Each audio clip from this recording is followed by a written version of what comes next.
Hey, everybody, it's Ron Johnson, and this is the Ron Johnson Show on Locked On Sports Minnesota. We got to talk about the Final Four. There was a lot of big plays made in both games. What's the differences in those four teams from the Minnesota Vikings? Also, we got to talk about the rules of the game. There's some slander out there about things that happen within the game.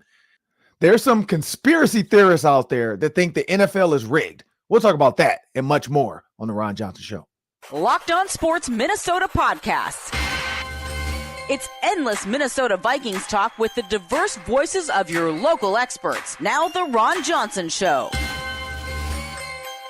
On the field, in the broadcast booth, Ron Johnson is Minnesota sports. He's played with them, hung out with them, and grown up with all the big names in Minnesota sports. They're hanging out with Ron Johnson. It's the Ron Johnson Show on the Locked On Sports Minnesota podcast. And it starts now.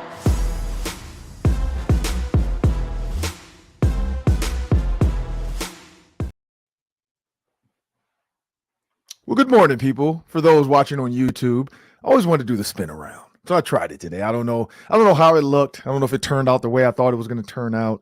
But I'm trying something new, the spin around. So make sure you tune in to YouTube. Also, Amazon Fire and Roku. If you have those devices, you can download the Locked On Sports Minnesota app on there, and you can get all of our shows. You can also see my new spin around. Let me know what you thought of it. Was it stupid? Did I nail it? I was going for the Dr. Evil. $1 trillion look. He spun around. For those that have seen those movies with Austin Powers. But again, I'm Ron Johnson. This is the Ron Johnson Show. This is Locked On Sports Minnesota. And today's show, we are going to break down so much in the world of sports, but also we got to tie it into Minnesota a little bit as well and kind of talk about our situation in Minnesota versus the final four teams that made it, that almost had a chance. Two teams are going home. They almost had a chance to go to the Super Bowl. We'll talk about that and much more, but I want everybody to know today's episode is brought to you by Game Time. Download the Game Time app, create an account, and use the code Locked On for $20 off your first purchase. I've done it. I've used the Game Time app. I didn't use the code Locked On when I did it, so I might still have to take advantage of that, but it works. Comes right to your phone. The tickets are right there. Get into any stadium with those tickets on the Game Time app. Very convenient. Very easy. And you know what? No more honey. I left my tickets in the car. They're right there on your phone. Nobody leaves their phone in the car. Nobody leaves baby in the corner. And speaking of baby in the corner, it's time to bring my producer into the show, Sam Ekstrom, because we know he normally sometimes might have a baby in the corner, but there's no babies in the corner today. I don't see the little babes back there. They're off to daycare, but Sam, Not today. I like to spin around though. Thank you. I don't know why I did it. I was in here messing around with stuff, and I'm like, you know what? Let me try the spin around and see if it's something different. But Sam, we got to talk about football. It's time to talk football because football season is in full force. One, Sam, I'm going to pay off the conspiracy theorist tease. Mm-hmm. So the color of the logo, Sam, I don't know if you've seen this on Twitter or X or whatever you want to call it, on Instagram, was purple and red. So when that was announced, now, if you go back to years before, one of the colors had matched up with some of the Super Bowl teams. Some of the correlation they tried to make, I'm like, come on now, you guys are reaching. But I get it. It's all in fun. The NFL's rigged. The script was out. The NFL even had a commercial with Kirk Cousins, and everybody's figuring out the script. Now, again, I go back to that Kirk Cousins script because he said, should I take my shirt off? I don't think Kirk Cousins knew his Achilles was going to tear in the script. Like that to me would have seemed like a different type of method acting if that was in Kirk Cousins' script. So I'm going to debunk that there. But also, the color purple was the main color of the logo. Red was the secondary color. So everybody's saying it's going to be 49ers Ravens. Grocery stores have somebody's found a grocery store that already had cookies made up with Ravens and 49ers on it. Good luck with selling those on clearance, by the way. You got it wrong. But when you think about the whole situation, that's why I really wanted the Lions in there because they have the Lions Chiefs. But this is somebody said, if it's the Lions Chiefs, though, that's blue and red. That makes purple. So we're still right. So you know what? The Lions had to die. Sorry, Lions, for the conspiracy theorists to leave us alone. You had to die. You had to die. And by the Lions dying, because then I saw somebody else, actually a former Kansas City Chief player, Larry Johnson, played for the Penn State Nittany Lions. He tried to say, well, there's teams out there that their colors can make blue and red can make purple, which, of course, that's the Buffalo Bills. So I'm glad they were killed in this situation as well, because you got to nail it down. Now he's coming back saying, because Adam Schefter went on the Pat McAfee show, and he joked and said, oh, yeah, the NFL's totally rigged. Now, of course, it was all in sarcasm. But some people can't read sarcasm and they just want to go with the video. Oh, see, I told you. Like, do you really think Adam Schefter knows the NFL is rigged? And if he did, do you think he's going to tell y'all on national TV? Oh, they're just telling us to get off the scent. Tell us the truth, and then we'll mock it, and then we'll move on. What? Are you kidding me right now? Like, I know I wasn't a big-time player in the NFL, so maybe I wasn't privy to those conversations. But they never told us we had to lose, or Ray Lewis had to get hurt, or, we got to let Donovan McNabb throw touchdowns to T.O. because it's their first game, like, so he can do the celebration and do the Ray Lewis squirrel day. Like, they didn't tell us that. Like, stop it with this conspiracy theorist stuff. But with that said, I saw purple. I was hoping it was the Vikings. Like, if we're going to go conspiracy, let's go full on conspiracy, get the most unopportune team into the Super Bowl, which would be the purple Vikings. I would have liked the purple Vikings versus the purple Ravens. Let's just purple this thing up. But now we're going to red it up. It's all red. We got Chiefs 49ers. And Sam, when you look at this championship game, and let's start with the 49ers and the Lions. Dan Campbell. Now, people can say Dan Campbell lost. I see all kind of jokes. I'm from Detroit, so I got a ton of Detroit friends and family that are posting stuff. The 2 field goal kicks. Like, that's the one joke out there, that he could have kicked 2 field goals. And there's all these kind of like those memes of where you're looking at one thing like, I don't like that. And then you look at the dangerous thing. You're like, yeah, let me do that one. and they're saying that's Dan Campbell with these forced down gambles versus just pushing the score out. 2 field goals is 6 points, which is technically another touchdown. And you win the game by 3 theoretically. Now we know the butterfly effect. Maybe he misses those field goals. Maybe he gets them blocked and they return them for a touchdown. We don't know, but we'll never know because Dan Campbell put the game into his quarterback's hands. So was he too aggressive, Sam? So analytics, because people are saying, like, when you go back and look at analytics and you look at what Dan Campbell should do in certain situations, he's always done the right thing. So for a guy to be kneecap biting, chunk out of a person taking, blue collar, ski mask type of personality, he's also using calculations, and he's using an analytics specialist on the sideline or somebody with the book. He followed the letter. Like, everybody's saying he's following the letter of analytics. So is it him or is it the analytics? Is this just him? He's a riverboat gambler. He's aggressive. Or is he just doing what the numbers say? And that's what I always wonder, because for years we said Zimmer should have had an analytics guy, or at least somebody to help him out in certain situations. People talk about Kevin O'Connell not going with the analytics sometimes on 4th down. Maybe he doesn't have trust in his quarterback the way Dan Campbell has in Jared Goff. With that said, though, Sam, like, I personally do think he was too aggressive. I think once you go up 24-7, when CJ Gardner-Johnson start waving to the 49ers, I'm like, it's over. You guys are about to lose. Like, that right there is what the football gods love. Do it. Mock them so I can make you pay and make you regret you ever did that. Just like Sean Payton with the skull chant. Skull! Skull! And he's mocking the Vikings crowd, and you guys aren't skull chant anymore. Minneapolis Miracle. Shouldn't have happened. Like, I think they said there was like a 2% chance or something like that of completing and winning that game. Stephon Diggs does it. So it's one of those things with never mock, especially in the second quarter. Like, do you know who you're playing? Like, do you know the offensive mind you're dealing with right now on the sideline in Shanahan? Right. Do you know the quarterback you're playing? Like, do you know how bad your defense is, CJ? Right. Oh my goodness. But Sam, in your opinion, what are your thoughts on that? Like, yeah, definitely CJ. Like, what is he doing? But what do you think about the aggressiveness, but also just overall the game? Man, gutted for Detroit Lions fans. I have a very close Lions fan friend. Gutted for him. They've now felt the pain that Vikings fans have felt many times over. They get it now. In terms of the decision making. So let's not forget, Dan Campbell made a pretty conservative decision in the first half. At the end of the half, he kicked the field goal. He took the points there. So you have to include that in the conversation. True. He did do that. So he got 3 right there. But what was that one? That was 4th and what, though? I think so. That was about 4th, and I want to say it was 4th and 3 or 4 at the goal line. Because and they were saying like he might have wanted to get the guy to jump off sides because 4th and 1.5 because you get half the distance to the goal, or 4th and 2 might be in his numbers, and so yeah. Yep. So that was a situation where I thought it was 50-50 for Campbell. I thought Campbell could easily go for it. He took the points. So the second time was 24-10. Now at that point, San Francisco was not on any kind of roll. They'd scored a field goal. Detroit's offense had really not been stopped. They went for it on 4th down again. I get that because you feel like you are feeling it offensively. And I think Reynolds, was that the one Reynolds dropped it, or was that the Reynolds dropped it? Reynolds dropped the first one, and then the other one was a short throw to Amon-Ra St. Brown, where if Jared Goff had just set his feet, because I know he was scared, he thought somebody was coming from behind. But if he sets his feet and delivers a strike, it's a first down because nobody was covering him on that second move. He ran kind of a go, and then he kind of brought it across, and he was open. And Jared Goff just kind of threw off one foot because he just assumed, which is a great assumption with that defense of the 49ers, that somebody, Chase Young, Bosa, Greenlaw, somebody was coming from behind to just absolutely obliterate him.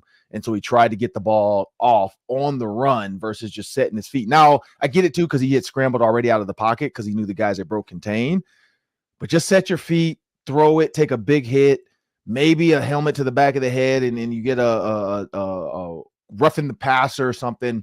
But, yeah, set your feet and make the throw because it's 4th down anyway. There's no reason to make a ridiculous throw because you're going to lose the ball. So even if you get hit, strip, sack, fumble, it's still their ball. So you might as well try to make a good throw. I just never understood that on 4th down of guys doing something that you're going to lose it anyway. Like throw the ball into triple coverage. You're going to lose it anyway. Who cares? Who cares an interception? Throw it up even. And that's what even that one, throw it up.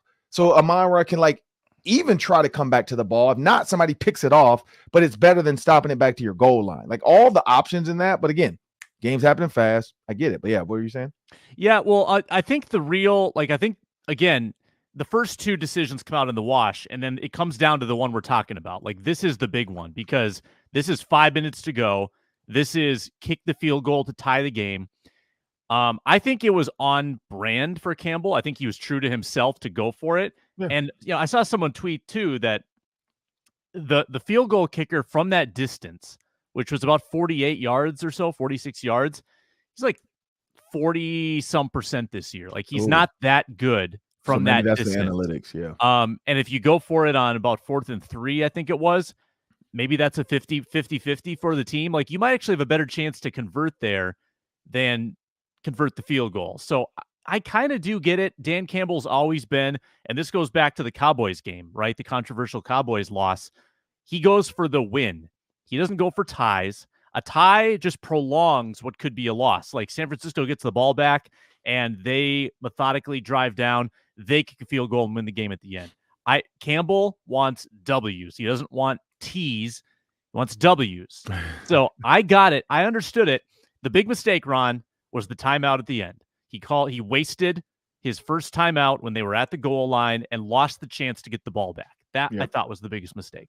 Yeah, no, because you're right. Because they were able to take a knee and in the game there versus him calling 3 timeouts, them having to get a first down and punt, and then maybe magic happens and he has his own Detroit miracle, Motor City miracle. There we go. Could have had the Motor City miracle, but yeah, to no avail. Maybe it's a punt block for a touchdown. Maybe it's a punt block and then they get the ball from there to go win it. Or at least kick a field goal to tie it. Maybe they get a punt return for a touchdown. The Motor City miracle happens, and everybody in Detroit is losing their minds. The funniest meme I actually saw was one of those where the guy goes, phew, and he's like glad, where it said Vegas, people that live in Vegas. I forgot what you call those type of people. Bettors? Huh? Are you talking about gamblers or no? Not gamblers. The community of Vegas. So yeah, the Vegas community. That's what it was. Vegans, the vegan Indians. It just basically the premise was the Vegas. That was the sigh of relief of all the Vegas community members realizing the whole city of Detroit is not going to be upon them in one day. Because, I mean, I don't know if you see some of these social media videos of Detroit fans traveling to games. Like they went to the Falcons game and took over. They went to the Packers game. Yeah. They travel really well. This year alone, like this was the best year. They've never traveled well. Let's be real. They've never been a traveling team. They've never been a team. They walk in your stadium and you're like, oh, they're here. Even at US Bank Stadium, like they were in the suites. Like, I don't know how they were getting these tickets or why people were selling their suite tickets to them, but they were in the suites. They were loud. Like they were in the Medtronic suite. They were loud. They were in the stadium. Like as Detroit started to pull away with the win, they started getting loud. So I think Vegas was like, I don't know if we can handle that many people from Detroit at once. Like let's. So they were excited. They were glad. But yeah, you're right. Dan Campbell followed the letter of the law. Some people are saying don't run the ball there. You know, it should be 3 to 4 passes, so you don't have to waste a timeout. I agree with that as well. Like you look at, you know, motioning and shifting. Even if you run like a double pass, do something where you can get the ball out your hands and be able to throw the ball. Like whether it's a toss, something where he's going towards a sideline. So if he doesn't have an opening, he can just get out of bounds. There's a lot of factors in that, but yeah, I do agree there should have been 3 throws in a row. Ben Johnson, dial up your best pass plays, but he couldn't get it done. And then there's the other side of the coin, though. So now we know the 49ers are going. I was gonna make a correlation, like I was gonna ask you this question, and maybe I'll save it for the basketball party tomorrow, and I think I will. But my question, just for people that want to stick around tomorrow and watch the basketball party, I woke up this morning. And I kind of thought, I'm like, are the Timberwolves like the Lions? Like, is this going to be the year where Minnesota fans finally have faith and they let us down in the Final Four? But I hope not. Like, I hope that the Timberwolves can get over that hump because they're going to have faith. Like, they're going to the playoffs. Like, there's no question there. There is no way to have a monumental meltdown at this point. There is. But I hope not, because I think 40 wins get you in at this stage in the game. The top 4 teams, though, are all within 1 game. So it's going to fluctuate. Like, it's going to keep going up and down. The 5 seed, I think, is 5 games behind. So home court looks good. Home, looks like really at good. least 1 through 4. Yeah, 1 Yeah. through 4 looks like home court. You're going to have a home court basketball playoff series in Minneapolis. Hopefully that should be a win. Hopefully it's not the 4 seed, but again, 1 game is nothing. So for people that are like, oh, I can't believe we went from 1 to 4, it's 1 game right now. So let's relax on that. But I just feel like, because like the Timberwolves for so long, people just were like, whatever. Stands weren't filled, games weren't sold out. Now they're like selling out. People are excited about the All-Stars. People are excited about the next game coming up. The fact that they beat the Thunder to take the number 1 seed. Now, they weren't handed, like, because this is the thing that I think the script writers wanted. And we're going to get to the Ravens Chiefs next because we got to talk about Taylor Swift. But when you think about the script writers, and I tweeted this, I could not believe the Timberwolves lost to a terrible team and OKC lost to a terrible team. Like, how do you both lose to 2 teams that are not going to the playoffs? Was the Spurs, I think, is who the Timberwolves lost to, or the OKC, and then I forgot who the Timberwolves lost to. Spurs. Oh, the Timberwolves lost to Spurs, and then OKC lost to somebody else that was not good. And so I'm sitting there thinking, was it like maybe it wasn't the Magic, because the Magic are trying good. To find it. Was it on Sunday or Friday? It was the same night. They both lost on the same, because I was watching Detroit. Detroit. There it is. Yeah, Detroit. My Pistons. I forgot about that because at I least saw Detroit got a win on Sunday. That's what I'm saying, because people were saying that too. Like, well, the Lions lost, but at least the Pistons won, which means absolutely nothing that the Pistons won. There's not even close to a playoff. Like, there's no number 1 seed to go get. So now you're just playing for pride at this point. Unless Caitlin Clark and you're going to do something monumental in the history of sports and say, we draft with the number 1 pick overall, Caitlin Clark. Everybody's going to be like, what? Okay, let's see what happens. But to get back on the football topic, Sam, coming up in the next segment, we got to talk about the Chiefs Ravens. There's so much to unpack there. There's also a tweet from our own Locked On Packers host, Peter Bukowski, that I want to unpack that as well, and much more coming up next. But we have a word from our sponsors. We are presented today by Game Time. I am going to be trying to go to the Wolves Mavericks game tomorrow night. And of course, I've got my Game Time app fired up. I'm looking at the seat chart right now, and there are some killer deals to get in the door tomorrow night for as low as $17, and that's an all-in number. That's an all-in cost, no hidden fees. I'm looking at the view from the seat right now, not too shabby. You can sit lower level, upper level, and they signify with the little logo, a little lightning bolt, where the best deals are. There's so many good features at Game Time, whether you're going to sports, theater, comedy, music, they've got the best deals. And right now, when you sign up at Game Time, all users get $100 off when they buy a big game ticket with code Vegas100. Again, Game Time, best deals on tickets, great savings. They give you 110% of the difference back if you find the same seats in the same, or if you find better seats in the same section and row. But again, if you take the guesswork out of buying tickets with Game Time, right now, Game Time users get $100 off a big game ticket with code Vegas100. Terms apply. Download the Game Time app. Use code Vegas100 for $100 off a big game ticket, or use code Locked On for $20 off your first purchase. Download Game Time today. Last minute tickets, lowest price guaranteed.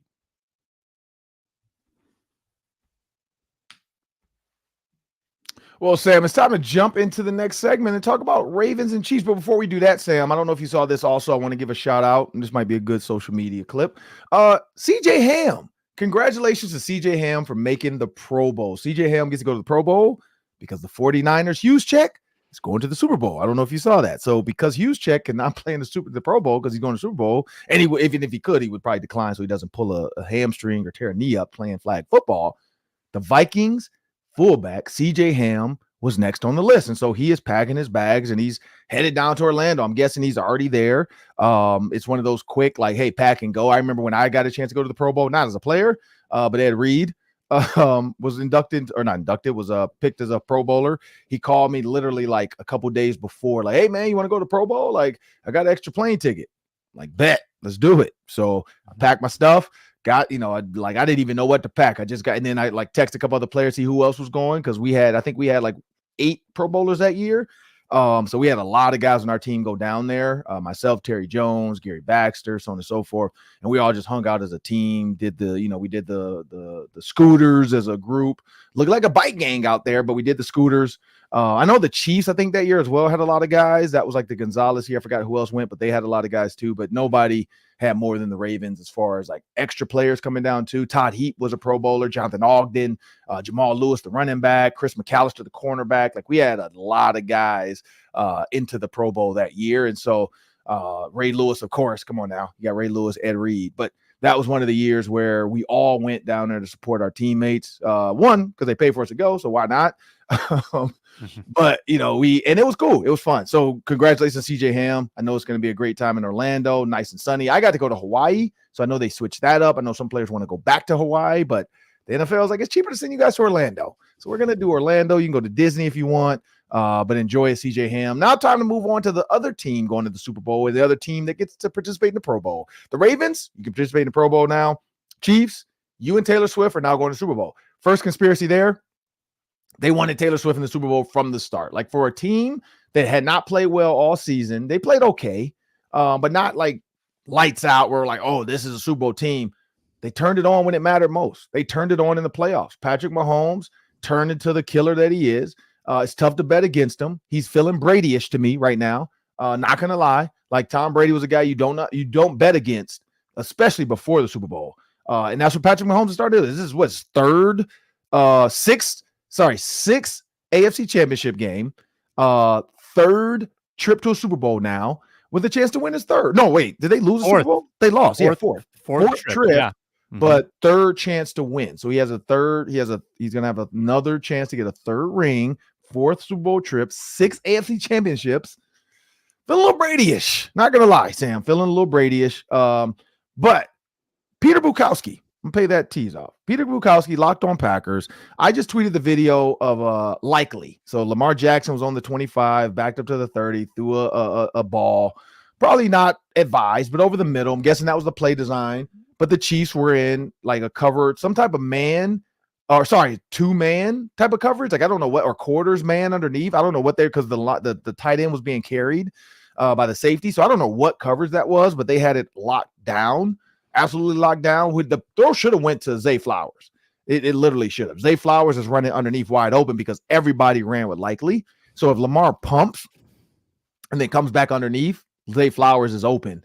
But he throws it anyway. Likely stops his feet, gets run over, no flags, interception. Now on the broadcast, even the clip I posted, you can hear Dean Blandino trying to make it right for his refs. He's like, well, as you see, the interception happens before the contact. And he's saying it. The contact is happening. And the interception still hadn't happened, Sam. So I'm so sick of them trying to like come up with reasons why refs don't throw flags. Peter Bukowski, he says, well, you don't reward a bad play with a flag. In what world? In what world we don't reward bad plays with a flag? Like it happens all the time. If a receiver is underthrown and he stops to come back for the ball and you run him over, it's a flag. So Peter Bukowski gives me his reasoning, blah, blah. I finally showed the NFL. I went to the NFL, the .com and pulled up defensive pass interference with the rules. He's like, I know by the letter of law, it is a pass interference. I just don't care. Laugh out loud. Right. So you know it's a pass interference. You're just going back to this. I don't want to reward a bad play. But I also was going to post, but I didn't do it. I was going to post like Calvin Johnson, Randy Moss, double, triple cover plays where Dante Culpepper throws into the atmosphere and says Randy's down there somewhere. Matthew Stafford throws into the atmosphere and says, Calvin Johnson, save me. And they make the play. Now, Likely is not either of those two receivers. Those are the best two receivers I've ever seen play football alongside Jerry Rice, because I was old enough to watch Jerry Rice versus the Bengals in the Super Bowls. Back when I was actually an Ickey Woods fan, because I was running back. So I used to do the Ickey shuffle when I scored when I was little. So I was kind of against the 49ers winning Super Bowls. Maybe that's why my disdain for the 49ers. I was an Ickey Woods fan, and they continuously hurt my Ickey. And Boomer Esiason, like I just did not like what was it? What was the other receiver? John, it was Jerry Rice and 82. I forgot the other guy's name.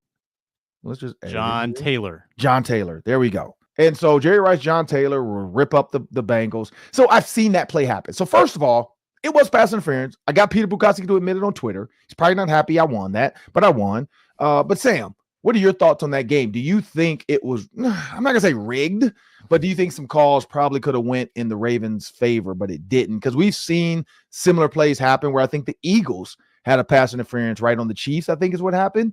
And same thing, Bradbury reaches out, grabs, Juju, and they throw the flag. Now, could that flag have been swallowed? Yeah, because the ball was uncatchable, but they still gave it to him. This ball, you could say it's uncatchable, but if Likely can stop and he probably knocks it down, if not gets an offensive pass interference, either way, the Ravens get to keep the ball and maybe score. So do you think the refs swallowed their whistle a little bit? I said it was a swift decision. Pun on my words, yes. They had to make a swift decision, so I get it. But what are your thoughts on that? I mean, did the script have Zay Flowers having the ball stripped at the goal line? And celebrating and get it pushed back? Did it have them letting MVS get behind them on third down at the end? I don't think the Ravens made enough plays. I think they shot themselves in the foot a couple times. Scored 10 points. You gotta do better. And the play calling was suspect. Chiefs did just enough to win. The Chiefs defense, particularly their pass defense, is very, very good. And the Ravens seem to want to just pass on them instead of running the ball like they're so good at. 84 rushing yards, most of it from the quarterback in that game. They weren't able to run the ball at all when they needed to. So I think the Chiefs deserved it. I thought they played a good game. And I had one stat that I used on the football party yesterday, Ron. Pat Mahomes has now played 17 playoff games. So that's a full season of playoff games. 4,800 yards, 39 touchdowns, 7 picks. Wow. Which is why Travis Kelce passed Jerry Rice for like most catches in a playoff career. Like I think he's been in all 17 too, hasn't he? Or no? No, he absolutely has. Yeah. Yep. Going back to 2018. Mm-hmm. Yeah. So that's just part of the reason why he got to pass Jerry Rice, which is nothing against, Travis Kelce or Jerry Rice, either way. It's just, he's played in more games. Like he's played in more games. He's been the primary target in more games, whereas some of those 49er games, they ran the ball. Like they had Roger Craig, like they had good running backs, like they were running the ball. Joe Montana also had Dwight Clark, like they had some ballers. Steve Young had Terrell Owens also. Like T.O., I remember, came alive towards the end of Jerry Rice's career, which is why Jerry Rice ended up having to go. So there's a lot of factors in there for Jerry. But Travis Kelce has been the focal point. I'm honestly like, this is what really is gonna annoy me. Like, I'm gonna watch a little bit of Pro Bowl. My kids have basketball this weekend, and then next weekend, Super Bowl weekend, we have practice. But I know our coach is trying to move the Sunday practice up so the dads can, don't have to pick their daughters up in the middle of the Super Bowl. So I know we're working on that with the U of M to try to move that schedule up. Like let's get practice done earlier. We don't need to be there, because I think my daughter goes till like 3:30 sometimes on Sundays. And so it's like, and what time Super Bowl starts? Is it 5? It's usually 5:30, isn't it? Yeah. So I think that's the goal, is to try to stick to this 3:30. But I know they were talking about trying to change that up. I'm like, don't change it. Just leave it alone. Leave it alone. 3:30, we're done. But Sam, when you look at this Super Bowl week, so not Pro Bowl week, Super Bowl week, Taylor Swift, I don't know if you heard this, she's going to Tokyo for a deal. And Julia brought this up. Remember, she was like, and this is why Julia was wrong. Julia did not take into effect that China and Tokyo are so far ahead of us. It's actually, we're in the past, or sorry, they're in the future. I don't know how it works. We're in the past. Yep. Yeah, we haven't got to them yet. That always makes me weird though, because like it's almost like the past means it already happened, and we're not there. We're behind. We're not in the past, because the past has already happened. The clock is in the past. Like it's their clock is just ahead of ours. We haven't caught up yet. So they're gonna be into January 31st pretty soon here. Correct. If not already. Yeah. So that's what Julia forgot to take into account, because on the round table, she was like, well, Taylor Swift's going to be at a concert, so she can't make the Super Bowl anyway, so the Chiefs are going to lose. And then the script writers were like, you're right. And so they were like, Lamar, go out there and kill it early. And then they were like, wait a minute. They're ahead of us. Zay Flowers, fumble. Please fumble, because the Chiefs can go. Taylor Swift said she can make it. Her jet will be gassed up and ready to go. So why I say that, Sam, is it's their day there, which is the same day for us, but it's 12 hours apart. So meaning it's actually the day before the Super Bowl here, when she's having that concert. So when her concert ends, she has a private jet. We know that because her jet showed up to every game so far. When she jumps on the jet, and this is not like getting on because I went to China on Delta. Great flight. Like I was in the economy plus, so I had leg room. It's a long flight though. It was 11 and a half hours, basically 12 hours to get to Beijing when my wife went to the Olympics. I was losing my mind, Sam, like getting up. I mean, I had an aisle seat. I was in the row with all my family, my in-laws. So it wasn't like uncomfortable. It wasn't like I was with randoms for 12 hours, but it's just sitting on a plane for 12 hours. Like I'm getting up, trying to walk up and down. I'm trying to figure out what to do. I went to sleep for like 6 hours, and then you wake up and you're still on the plane. Normally when you go to sleep for 6 hours on a plane, you're there. Mm-hmm. I went to sleep for 6 hours, Sam. I woke up and I'm like, we're still in the air and we still had 6 hours. I'm like, oh, come on. And it's just one of those stir crazy feelings. She's in a nice cushy jet with a bed. She'll be able to put like her eye mask on, lay down in her bed and go to sleep, like legit sleep, unlike me, like in a chair, like uncomfortable. Right. She'll have nice long sleep for 8 hours. Probably that's all the human needs, if not 6. Her adrenaline's going to be pumping from the concert. She'll have maybe a couple glasses of wine. Then she'll get to Vegas, which she probably has residency there. Like she doesn't do anything there, but I'm pretty sure they're like, oh, Taylor, we got you, Taylor. So she'll show up in Vegas and she has her suite ready. She'll get dressed, get her makeup. I'm guessing Brittany Mahomes will probably try to show up to her suite. Girl, let's go together. Hughes Check's wife probably will have something for her to wear. Like, hey, girl, we're both at the same game. I got a jacket for you. You love my puffer coat. Here's this Vegas version, because it's not going to be cold, so no puffer coats needed in Vegas. But it's all drawn up. I went to Vegas one time to watch a Super Bowl and for a concert that I liked there, and it was cold. It was like I went to an outdoor Super Bowl viewing party in Vegas that year, and I had on a coat. Like it was chilly, probably 50. Okay, so maybe Mrs. Hughes Check will have to make something. Christian Hughes Check, she's been killing it with the gear. I saw her do Taylor Lautner's. Which I didn't know he was a Lions fan. Very weird. But she made him a custom jacket. Yeah, I didn't know that either. Like I was always Team Werewolf in the series. I don't know if you ever saw that Twilight, but I was definitely for the werewolves over the vampires. So I like Jacob. Like Taylor Lautner. But yeah, he also his wife's name is Tay. So that's kind of weird. Tay Lautner and Taylor Lautner. Very weird. Tay and Tay. We got a Taylor Swift too. We got a lot and of we got Taylor Swift. But the NFL got their storyline.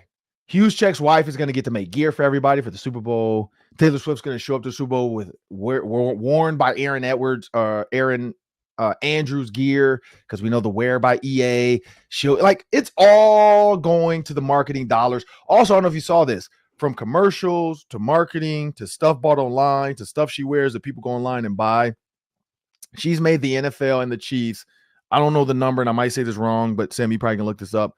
It's like an additional like $300+ million in like commercials and other stuff, because they've been able to sell more stuff with knowing she's going to be in attendance, and they've been able to sell commercials. They've been able to sell products she's wearing. That's why Aaron Andrews gave her some stuff to wear. And then as soon as she had it on and she kissed Travis Kelce, Aaron Andrews got a picture and said, "Oh, nice necklace, girl. That wear by EA." And then it's the Chiefs necklace. So now all the Chiefs fans can go get the Tay necklace that she's wearing. I mean, I get it. Capitalize. I'm all for it. Like, Taylor, if you want to come on the Ron Johnson show, it's wide open. Travis Kelce is wide open. Hey, I'm all for it. My daughter loves Taylor Swift. So, hey, I'm not hating. But there's money involved in this. But when you think about the Super Bowl, Sam, real quick before we get out of here to the Daily 3, that's 3 questions. Yeah. Take about 3 minutes each today. Super Bowl matchup, we got 4. And we're going to talk about this on the roundtable for sure. But Super Bowl matchup, just our quick thoughts before we really get to deep dive into it next week, Super Bowl week. 49ers Chiefs, what's your gut telling you? My gut tells me that the Chiefs are just, they've peaked at the perfect time and that they're going to win. I am cheering for San Francisco, because even though they've been there every year, they've been in this position a lot, they've been in NFC championships and Super Bowls, they haven't won, in a long time. Right. And I think Purdy is still a fun story. I like seeing the shots of his parents in the crowd. That's fun. Yeah. And there's a lot of players on the team that have never tasted a championship. So True. I am cheering for San Francisco. I know that city doesn't need more championships. They're all Warriors fans. They've all seen the Warriors win 4. They've seen the San Francisco Giants win 3 in the last decade. So they don't need more rings in that city, but I'm cheering for the 49ers. Yeah, 49ers have already won 5 Super Bowls. They're trying to catch the Steelers and get to 6. I've been blessed. My dad was blessed enough to Steelers have 6. I forgot who else has 6. The Patriots have 6. Mainly all Tom Brady. Yeah. The Patriots organization, it's all Tom Brady. Like, it's nobody else. Nobody else has ever won for the Patriots. They've been there, but they got killed by the Bears. But they've never actually won other than with Tom Brady. So it's Tom Brady 6 to the rest of the NFL's Steelers 5 or 6, 49ers 5. So they're going for their 6. But at the end of the day, like, I'm torn. I want absolute chaos on Twitter that night, Sam, because everybody's gonna be mad the amount of Taylor Swift views and conversations and things being shown. Tony Romo gets to do this game, so that's going to be hilarious with Jim Nantz and Tony Romo. I might actually watch the Nickelodeon version because I'm sick of Romo guessing wrong. Like, if he just broadcasted, I think he'd be great, but now he's getting into this crystal ball thing where he gets it wrong and then he tries to talk about why he was wrong. Like, oh, I would have done this though. I don't know why the coach did that. That's why he's the coordinator. That's why they're probably going to win a Super Bowl. That's why they didn't, screw up playoff games. So I'm kind of over that. Like, stop trying to think you're smarter than the coaches. Just call the game. You're getting paid to call the game. Do it. Learn the players' names. Realize that the Steelers running back is one of the top weapons they have. Just do your job. You make too much money to not do your job.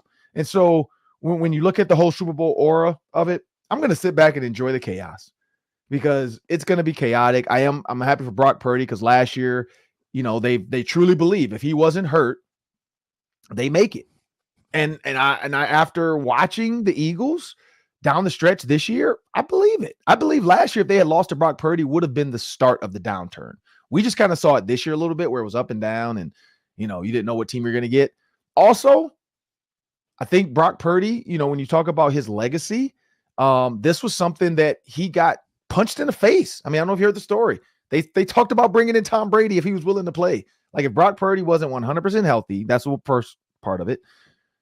Shanahan said, man, I'm going to go after Brady. Brady can get me to a Super Bowl, which he probably could have. Like, you look at this team, Brady could have got them to a Super Bowl. So I think Brock Purdy also felt like a little gut punch Like, all right, I got to come out here and win this. And so here we go. And they have a chance to win it. But we got the Daily 3 coming up. That's 3 questions, 3 minutes each. We have a word from our sponsors.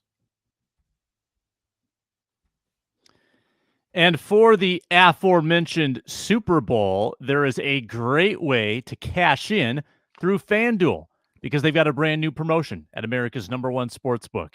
Super Bowl Sunday is the best. You've got the food, the friends, the family, the football. Add the FanDuel to the list because if you make a $5 wager, new customers, $5 money line bet, if you win, you get $200 in bonus bets straight to your account. So take care of that $5 money line bet early so that you've got the $200 in your account. Put it on the Super Bowl props at FanDuel.com/lockedon. First touchdown scorer, anytime touchdown scorer, total points scored, first quarter score, endless possibilities, those Super Bowl props at FanDuel. Again, FanDuel.com/lockedon. Download the FanDuel Sportsbook app.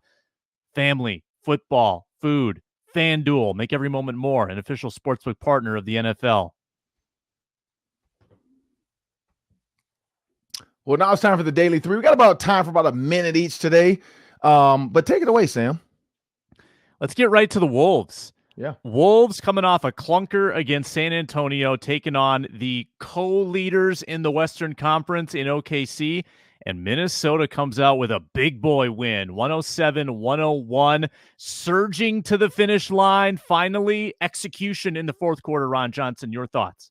Yeah, so I talked to the guys from the basketball party this morning a little bit via text. We were all texting early this morning. You guys, I think maybe last night. I don't know what time you guys started doing it, but I was asleep. So I got up at like 7 something and started like after I got the kids to school, and then I started texting with you guys.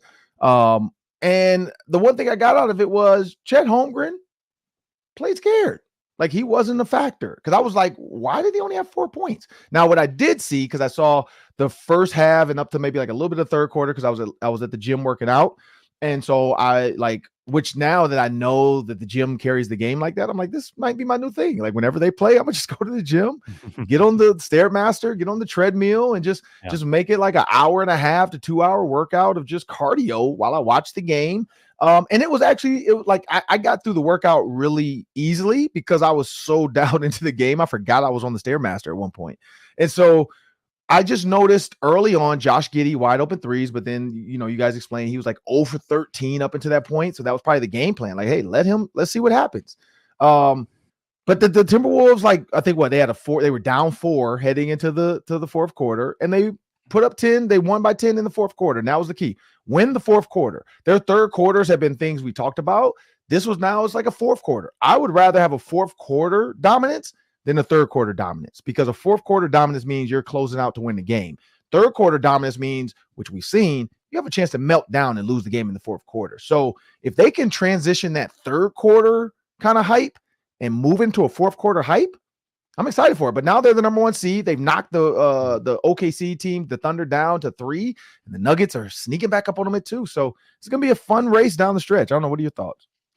Yeah, I think that the Wolves are going to have to do everything in their power to fend off these teams, right? Like the Clippers, the Nuggets, and the Thunder are not going to go away. They're not going to fade out of the picture. It's going to be back and forth for the final 35 games. For sure. So when you have these head-to-head matchups, you got to win.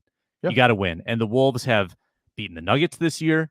They've beaten the Clippers recently, and they've beaten now OKC after losing to OKC, but they balanced it out there. So it's good that they're beating these contenders in these biggest games. Maybe this is righting the ship after last night's win. Next up, Ron, FanDuel, Super Bowl in 2025 odds. I'm not sure which Roman numeral we're at here, but that's okay. So the Vikings are 40-1 plus 4,000. That's the same as the Chicago Bears to win next year's Super Bowl. The Jags have better odds, the Chargers, the Jets. You think that's about right for our Minnesota Vikings? Well, the what's up in the air is who's going to be the quarterback, and I think that's why. Like, if there was more of a detailed plan, a healthy Kirk Cousins, I think it would be different. But for the Vikings, you're looking at possibly having an aggressive rebuild of like, we got to go find us a quarterback, whether it's JJ McCarthy or whoever. It'd be interesting to see because it's so funny to me, and I'll say this probably for the football party or for the round table. maybe the football party, that I originally tweeted JJ McCarthy to the Vikings. And when he was hot, everybody, oh, he's not going to be there. You're stupid. He's not going to be there at that point. Like, there's no way he's there. He's going to be like, he might be a second rounder. He'll be there. Like, so for people that was like, oh, like, that's why I look at the film and I don't worry about the hype. And like, in my opinion, JJ McCarthy didn't look like we were just riding the hype at that time of like Michigan being one of the top teams. Nobody actually watched until like we saw the Penn State game and everybody's like, oh, well, he's okay, I guess. And so that's why I think there's going to be an aggressive rebuild, maybe assign Kirk Cousins, drafted JJ McCarthy because he's 6'3". So he has the prototypical NFL body. And he reminds me of what maybe a guy like in Brock Purdy's system, in the 49ers system, I think JJ McCarthy would be great. And so maybe Kevin O'Connell is going to look at something like that and say, this is the way to go. But yeah, 40-1 odds is just saying we don't know. And same with the Bears. You don't know who their quarterback's going to be. They have the number one pick. You don't know if they're going to go Caleb Williams. You don't know if they're going to go Hendon Hooker. Like, you have no idea what they're going to do. And so I think that's going to be the key. Yeah, no, you're right about that. I think if they re-sign Cousins, they probably vault up to like 25-1. Probably. Last one, Ron. I'm giving you 30 seconds on Bill Belichick, who is unemployed. Are you shocked that Belichick does not have a job? No, because if I'm a GM, I don't want another GM. Like, Belichick doesn't want to come in and just be a coach. He wants to come in and be coach with like whatever it is, president of player operations or something. That's what a GM does. Like, he doesn't want to give that up. So if I'm a GM and I'm sitting in that interview with the owner, like, I'm like, oh yeah, like he won some Super Bowls with Tom Brady, but what did he do with these other quarterbacks? And then Sleeker, I'm like, I don't want this guy here. He's going to try to take my job. He's going to try to get me fired just like he did with the Patriots and take over. And I don't want that. And also his old school mentality, his old school tactics don't work. Dan Campbell is old school with new school. He's out there doing push-ups with the players. He's in the locker room dancing. Like, he's old school with new school. Belichick is just old school. And that may not work anymore with these new young age players. So that's my take on that. I don't know your thoughts on it, but I know we got to quick get out of here. Yeah, I get it. He's not going to be around long term. So you would be signing him for like a 3 to 5 year window, maybe max. You're not going to have a 20-year coach when you sign Bill Belichick. That's just the reality of his age. So I get why there would be hesitance. Yeah, Patriots are dumb. They should have just let him be like player operations specialist or something, like found a job in the front office, kind of like Bruce Arians did with the Tampa Bay Buccaneers. Just go off into the sunset, but sit in the front office. Just, hey, I want to be a front office figurehead. I'll be around to help you guys recruit and keep the face, and let's go find us a quarterback. But yeah, Belichick, he thought, he thought it was better than he was, and now he's learning. Hey, and maybe it still might happen because I'm guessing a lot of these teams are waiting for the Lions to be done because they wanted to interview their coordinators. And so I think that's part of this thing. Now the Lions are done, so we'll see where the other chips fall. Also, maybe some Kyle Shanahan guys. Maybe he might lose a guy. So there's a lot to happen out there. But I'm Ron Johnson. That's Sam Ekstrom. This is Locked On Sports Minnesota. This has been the Ron Johnson Show. Make sure you guys know you can find Locked On Sports Minnesota 24/7 on our YouTube live stream for all your favorite Minnesota sports shows around the clock. That's Vikings, Wild Wolves, Twins, Gophers, whatever you're into. We have it all hours of the day. I want to thank you guys. Have a great week.